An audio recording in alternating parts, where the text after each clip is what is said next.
arquiteto Rogério Suzuki, ele que é arquiteto e urbanista, mestrando em inovação na construção civil pela Politécnica da USP, é também coordenador técnico da Academia ABIN do Sinduscon São Paulo, possui mais de 27 anos de experiência na aplicação e implementação de tecnologia para a indústria da arquitetura, engenharia, construção e operação. É consultor para a implementação do BIM 4D, 6D, professor convidado em 6 pós-graduações, participou também como consultor especialista no Comitê Estratégico BIM do Governo Federal, além de ser coautor do Guia BIM, ABDI, MB e C. Então, seja muito bem-vindo.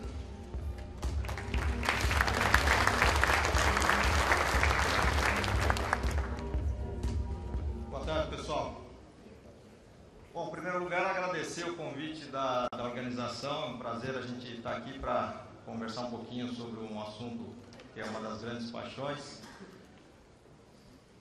Vamos começar aqui a nossa conversa com uma enquete. Quem aqui já usa BIM no cotidiano? Levanta a mão, por favor.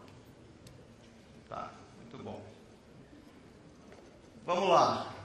Todos vocês vão se encaixar em uma dessas grades aqui. Ou seja, vocês vão se procurar aqui, ou vocês são baby boomers, ou vocês geração X, Y, Z, o que seja. Agora, quem é baby boomer ou quem é geração X, com certeza já viu esse desenho, né? Tal do Jetsons. E quando os mais velhos que viram esse desenho, começam a olhar, por exemplo, aqui a empregada lavando, né? Ou o carro voador. Se a gente começar a olhar a empregada, o robô, o que a gente tem hoje? A gente tem robôs que podem ser comprados pela internet por R$700. Ou, quando a gente olha a adolescente, a filha, usando o celular, que na época era um absurdo, hoje a gente tem 99% dos millennials que têm celular. E passam 90 horas do mês usando esse aparelho. Tanto é que uma das melhores peças publicitárias que eu, pelo menos, presenciei nos últimos anos é a da Vivo, que eles, ao invés de estimular o consumo, falam desconecta, porque é muito melhor o contato olho a olho.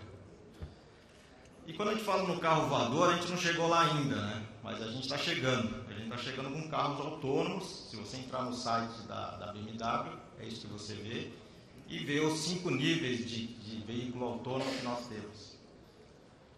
E não precisamos ir muito mais longe, porque no dia 21, no Estadão, já estava uma notícia que iniciou-se nessa terça-feira um teste com 2 semanas transportando correspondência com veículos autônomos.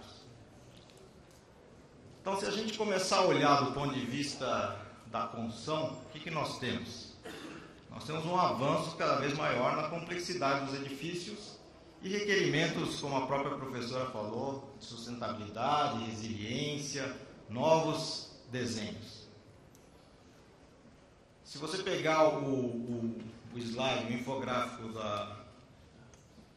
do World Economic Forum, junto com o Boston Consulting Group, que é um dos grandes grupos de consultoria, vários desses itens, de 1 a 10, estão na conversa, na palestra da própria professora, né? Desde pré-fabricação, construção modular, materiais avançados, o próprio Marco vai falar daqui a pouco de fachada, realidade aumentada e BIM, e assim por diante. Um desses itens é a internet das coisas, né? E merece muito destaque como um ponto de reflexão. Esse é um mercado de 4 trilhões de dólares, e só a Microsoft está investindo 5 bilhões de dólares. A pergunta que a gente tem que fazer aqui dentro é: qual é a nossa parte nesses 4 milhões de dólares? Porque eu garanto para todo mundo dessa audiência que todo mundo tem participação nesse negócio, seja projetando, seja construindo, seja especificando, seja fazendo projeto de instalações, o que seja. E para isso a gente tem que estar pronto, né?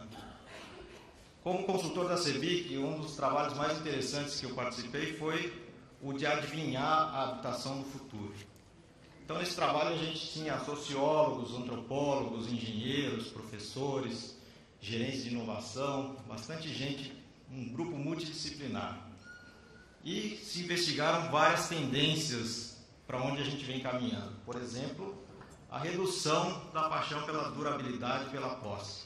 A própria professora acabou de falar na possibilidade de construção industrial, pensando na desmontagem da mesma. Ou seja, nós não somos mais seres que cultivam o poder da propriedade.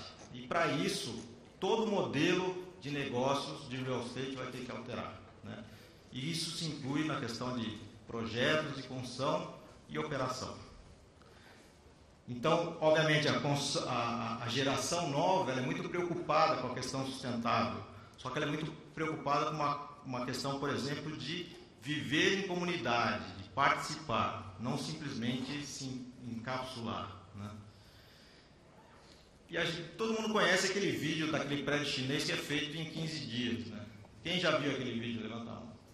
A grande maioria, principalmente aqui nessa audiência.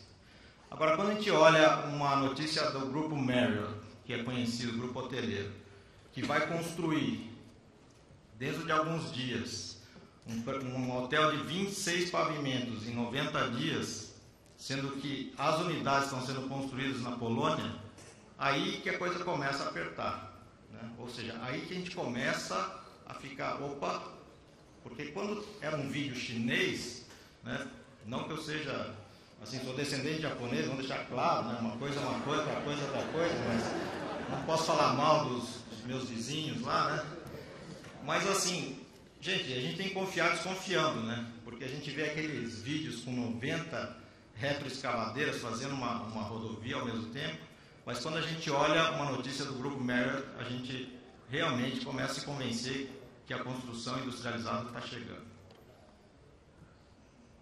Fora que aqui, vamos pensar aqui no Brasil, né? Então, incorporadoras mudando o modelo, em vez de construir para vender, construir para alugar, né?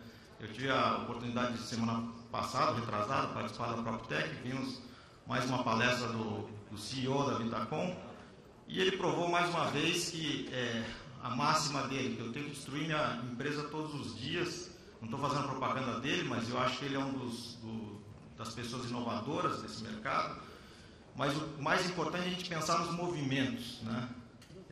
O próprio governo federal vai alugar Minha Casa Minha Vida. Isso saiu no Estadão da semana passada, né? E para quem acha que a novidade estava longe, hoje já temos supermercados que você simplesmente coloca os produtos na sacola e sai sem passar pelo caixa. Então aquelas coisas, não, mas quando eu for para os Estados Unidos, daí eu vou lá naquele supermercado da Amazon e vou sair como se eu estivesse roubando as coisas, né? Mas não é assim, a gente pode ir aqui no Itaim e fazer essa experiência nós mesmos. Resumindo, gente, todos esses movimentos de mercado, todas essas tendências, elas vão ter que ser analisadas do ponto de vista estratégico das empresas, né? Ou seja, nós temos que tomar decisões de negócio que vão nos fazer chegar lá, porque não interessa para qual caminho você vai, você tem que tomar decisões e elas vão afetar o quê? Projeto, a construção e a operação, sem dúvida, né? Pode ser que você faça parte só de um pedaço desse processo, mas com certeza todos esses direcionamentos vão afetar o teu negócio. E quando a própria professora falou em BIM, basicamente de uma indústria fragmentada, o BIM vem justamente para tentar melhorar essa falta de interconexão entre os atores, né? Ou seja, a gente está falando agora de repensar aquele modelo mental, né? Muitos de vocês, ou como eu mesmo, eu fui desenhista de nanquim, né? de concreto armado, depois passamos para o AutoCAD, ficamos 27 anos patinando, ou 30, depende, né? E agora a gente chega com essa tal da realidade do BIM, que muita gente ainda não entendeu o que exatamente se trata. Primeira coisa, o BIM não é basicamente software, né? É um conjunto de tecnologias, processos, e ele se aplica em todo o ciclo de vida. Existe norma BIM vigente desde 2011, né? Quem conhecia a norma BIM? Levanta a mão. Você vê, uma minoria conhecia a norma e ela está vigente há 8 anos. Então, realmente, nós vivemos um mundo da informação e, ao mesmo tempo, é um mundo da desinformação, porque existe muita informação ruim no mercado. Agora, mais que isso, a gente tem que comunicar com pessoas de decisão. Então, todos os dias a gente está falando com prefeitos, com governadores, gente que define os direcionamentos estratégicos. E quando eu faço palestra para eles, eu falo que BIM é um movimento de 1 e 2. 1, a gente constrói no computador e depois simula e depois vai para a obra. Ou seja, no começo vamos pensar no ciclo de vida, no estudo de viabilidade. Então a gente tem software que faz modulação pensando em custos. Ou hoje qualquer tem acesso a drones, a nuvens de ponto. O que eles não fazem é fazer o quê? Converter isso num modelo digital terreno para acelerar o processo de incorporação. Ou ainda usar inteligência artificial, usar design generativo. Ou seja, você dá premissas de projeto, você carrega com leis de zoneamento, coeficiente de aproveitamento, o que seja, e existem já tecnologias comerciais disponíveis hoje, já adotadas com esse tipo de pensamento. Na fase de projeto, em que a gente busca velocidade e qualidade. Então, sem perder um fator que é primordial, que é a possibilidade de criar. Uma das coisas mais estúpidas que eu escuto de professores de arquitetura é que o computador ele tolhe a criatividade. Eu falo justamente o contrário. O computador ele viabiliza qualquer sonho que você tem, porque basicamente o que ele permite? Se você souber aplicar, você une o projeto com a fabricação, o projeto com a logística depois com o objeto construído e depois a gestão. Tudo é uma questão de conhecimento. Então, com o BIM a gente projeta olhando o espaço, a gente projeta compatibilizando as disciplinas, ou a gente projeta sabendo quantos kWh por metro quadrado, ou a carga térmica, ou a curva de clima dentro de uma edificação, sem ter que construir fisicamente. A partir daí a gente geraria modelos de fabricação, modelos adequados à orçamentação e extrairia, por exemplo, em tempos muito menores, quantitativos, orçamentos, ou cruzar o modelo com planejamento para simular a construção. Mais que isso, a gente consegue um processo onde você compara, por exemplo, um planejamento, um plano diretor, e pode colocar, por exemplo, o avanço real e comparar, por exemplo, os atrasos. Integrar o modelo com tratores ou ainda com máquinas. Então, é o que eu sempre tento, e todos os dias a gente está num trabalho de educação. Amanhã mesmo nós vamos participar de um segundo evento de BIM em obras públicas da CEBIC. Vem gente da Finlândia, vai ser em Brasília. E eu vou passar para a Luana um link que vocês vão poder acompanhar pelo Face, em tempo real, é amanhã de manhã.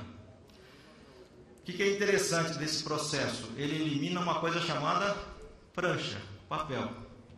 Para que eu vou desenhar se eu saio do modelo e vou para a máquina de corte e dobra, por exemplo? Então, são paradigmas que vêm caindo, como usar o modelo dentro do canteiro ou ainda fazer um databook usando o modelo.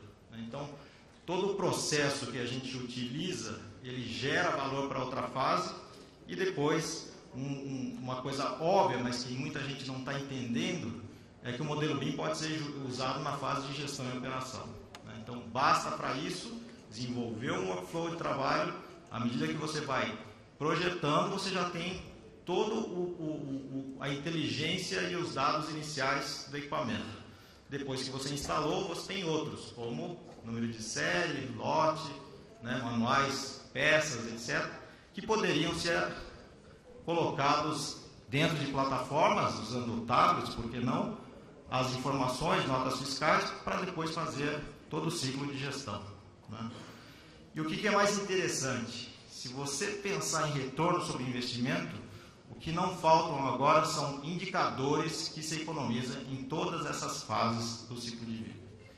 Então, por exemplo, imagina você economizar 8,7% das suas horas-homem de manutenção. Se eu tenho um orçamento anual de 100 milhões de reais, 8,7 dá algum dinheiro para pagar BIM. Isso é uma das coisas que eu acredito. Ou ainda a gente usar, por exemplo, tecnologias inovadoras, entre aspas, né, como realidade aumentada, realidade virtual, para processos do dia a dia como manutenção. Se você olhar o relatório que saiu semana passada da NBS, no Reino Unido, essa é a curva de tendência, essa é a curva de adoção do BIM lá no Reino Unido. Aqui no Brasil, a gente carece de estatísticas. A última estatística um pouco mais confiável foi a da FGV com o MDIC, datado de maio do ano passado, ou seja, já foi um ano. Isso que é espantoso, parece que ontem a gente estava, eu e o professor Toledo, conversando com a Ana Castelo sobre essa pesquisa aqui. Porque, na verdade, ela fez a pesquisa e depois nós tivemos acesso a ela, porque a gente desconfiou desse número. 11% do mercado usando BIM, a gente achou um pouco forte, um pouco otimista. E aí descobrimos que as perguntas poderiam ter sido um pouquinho melhores para dar um número um pouquinho mais fiel. Mas o mais importante é que, independente do número, né, o importante é que a gente está avançando no BIM e cada dia as empresas estão começando a entender a importância disso. Bom, se a gente chegar à conclusão que é inevitável usar o BIM, né, qual que é a ideia? A gente tem que entender do que se trata. Né? Então, essa aqui é a tabela periódica, né, uma maneira bem humorada da gente entender tudo que está implicando na hora de uma implantação de BIM. O número 1 da tabela periódica é estratégia. Depois, nós temos processos. Depois, nós temos comunicação, software, hardware, manuais, procedimentos, tá? Entre outras coisas. Quando eu vou implantar BIM ou fazer qualquer movimento em minha empresa, o que eu deveria fazer? Deveria consultar a minha estratégia ou revalidar a minha estratégia de negócio. Quais são os marcos governamentais, por exemplo? Nós temos um marco claro. Em 2021, projetos vão ser exigidos para o Ministério da Saúde, o Ministério da Defesa e alguns outros mais. Ou seja, todo mundo que está envolvido em obra pública vai ser impactado direto ou indiretamente com esse movimento. Depois que eu tenho esse direcionamento estratégico, eu tenho que definir metas, objetivos, como, por exemplo, imagina uma empresa que muda radicalmente a maneira de fazer. Então, esse aqui é o exemplo da Boni, provavelmente muitos de vocês conhecem, que desenvolveu um Lego para fazer construção de alto luxo usando processos altamente pré-fabricados. Então, por exemplo, eu vou usar um software. Que software que eu vou usar para fazer um tipo de uma casa dessa? Eu nem usaria um software BIM, eu usaria um software de mecânica, porque basicamente isso é uma montagem, já deixou de ser um edifício. Né? Ou ainda, vamos pensar aqui no Brasil. Na PropTech a gente viu a palestra dessa empresa que está usando um concorrente de vocês, Woodframe. Né? É perigoso até falar uma coisa dessa na casa do Steel Frame, mas, gente, isso é para a gente entender que a concorrência está do lado. Né? E eu não sabia, por exemplo, que foi o primeiro Minha Casa Minha Vida certificado com Green Build, ou que só 5 colaboradores foram utilizados para fazer essa obra. Né? Com isso, gente, o que eu sugiro para todo mundo que está pensando aí para o BIM? Primeiro, defina um plano estratégico, ou seja, todas as empresas deveriam ter um mapa. O que eu vou fazer em 2020, 2021, 2 e assim por diante. Ou seja, eu quero reduzir custo de produção, quero aumentar vendas. São focos óbvios? Claro que são, mas a questão é ir um pouquinho além. Quais são as nossas metas? Aumentar a venda em quanto? De repente, eu sou um player de alto padrão que está começando a pensar em aluguel. Eu sou um player de alto padrão que estou pensando em Minha Casa Minha Vida. Por quê? Porque vai vir dinheiro firme, sim, do governo federal para Minha Casa Minha Vida. Né? Ações. definir o direcionamento, definir meta, eu tenho que ter ações, né? Ou seja, é óbvio que eu estou falando, mas muita gente começa a implantar BIM escolhendo o software e não vendo a questão da estratégia da empresa. E uma vez que eu defini a estratégia da empresa, o que eu tenho que fazer? O meu plano BIM tem que estar aderente à estratégia. Porque o plano BIM ele tem que dar suporte aos meus movimentos de mercado. Se eu vou fazer gestão e operação, eu vou fazer controle de aluguel, o que eu tenho que fazer? Eu tenho que buscar plataformas de gestão de facilities, de gestão de aluguéis, de gestão de propriedades. Eu não estou mais com foco de simplesmente construir e entregar. Meu foco muda porque eu sou um gestor de patrimônio. E para quem já começou a implantar BIM, é muito fácil entender que não é tomar uma pílula e já sair falando inglês. Gente. O negócio é bem em doses homeopáticas, é passo a passo, experimento a experimento, leva-se tempo, né? Ainda mais num cenário como hoje, que nós temos muitas empresas que demitiram 60% da mão de obra, né? Seja técnica, seja de canteiro. Se a gente entender que a nossa produtividade ela cai no começo, o que a gente tem que fazer? Planejar. Né? Depois, investir muito nas pessoas. As pessoas, gente, são o elo mais importante da cadeia. Não adianta eu ter um software, um hardware, o que seja. Eu tenho que ter um piloto. Esse piloto ele tem que saber projeto, ele tem que saber planejamento, ele tem que saber processos de orçamento, ele tem que saber manutenção. Né? E com isso, o profissional típico de projeto ele tem que começar a ter uma visão holística. Né?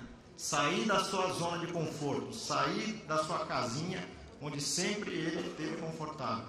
Eu preciso entender um pouquinho o que ele vai fazer com o meu modelo. Quem? Um orçamentista.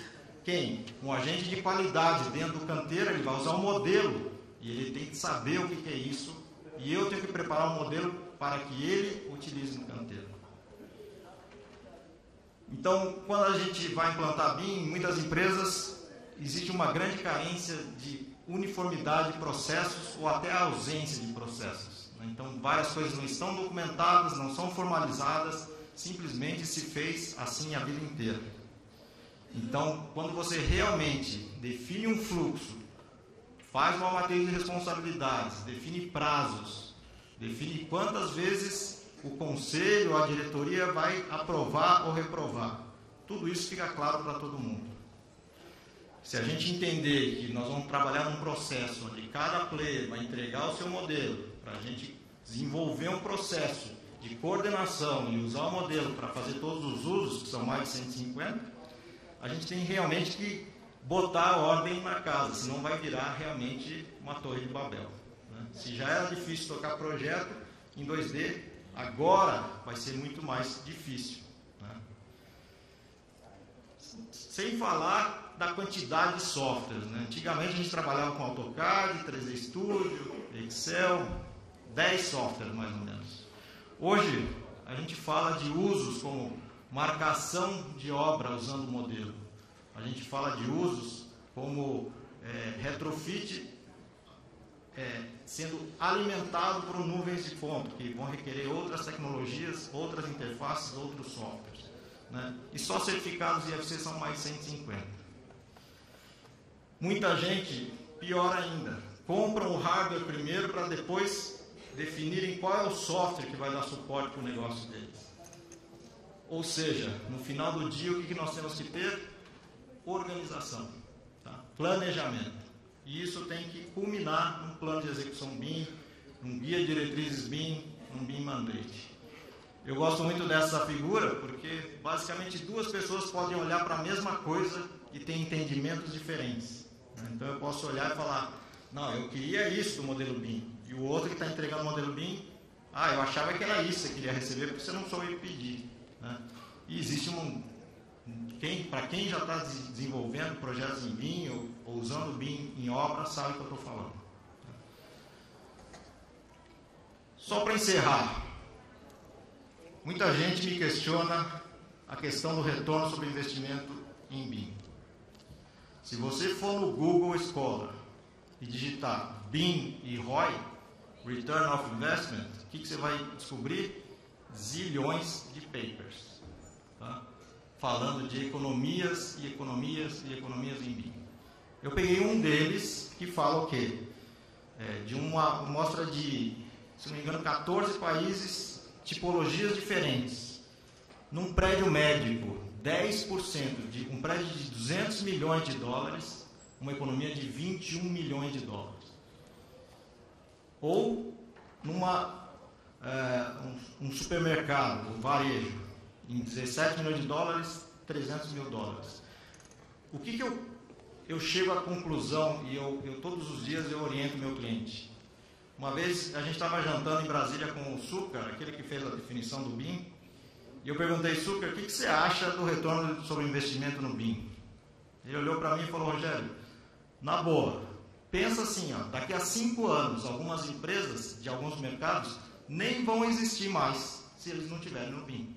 Então, quem atua em shopping centers, aeroportos, grandes obras, esquece, é outro campeonato, todos esses players usam BIM. Então, ele não tem que ficar medindo, nem pensando em retorno de investimento. O que ele tem que fazer? Baixar a cabeça, engolir e investir. Não tem jeito. Ou ele entra nesse campeonato, ou ele vai ficar fora do mercado. Foram essas as palavras dele. Né? Se a gente voltar naquele relatório da Boston, olha que interessante, ela faz uma correlação entre as tecnologias, né, e o uso do BIM na nuvem, por exemplo, sensores, internet das coisas. E o que a gente tem quando a gente usa o BIM durante todo o ciclo de vida? Uma economia, seja em construções verticais, seja em rodovias, seja em plantas industriais. Né?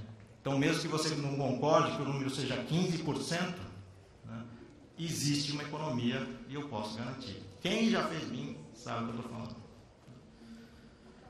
E eu convido também, como a própria professora, a pensar um pouquinho fora da caixa e contra a maré.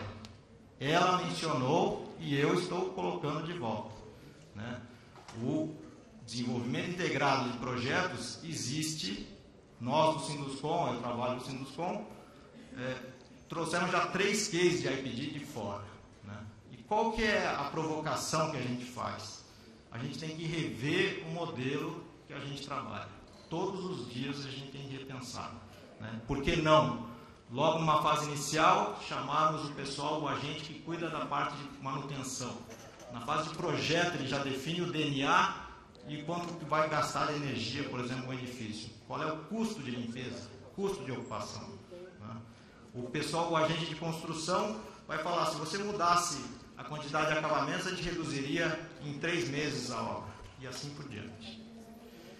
Então, só para encerrar, eu gosto muito desse slide do Autodesk, que fala que a gente precisa, para gerar qualquer mudança, entre outras coisas, de uma visão, recursos, a gente precisa de ação. Né? Então, eu convido a todos a realmente partirem para a ação e não ficarem sonhando com o tal do BIM. Obrigado.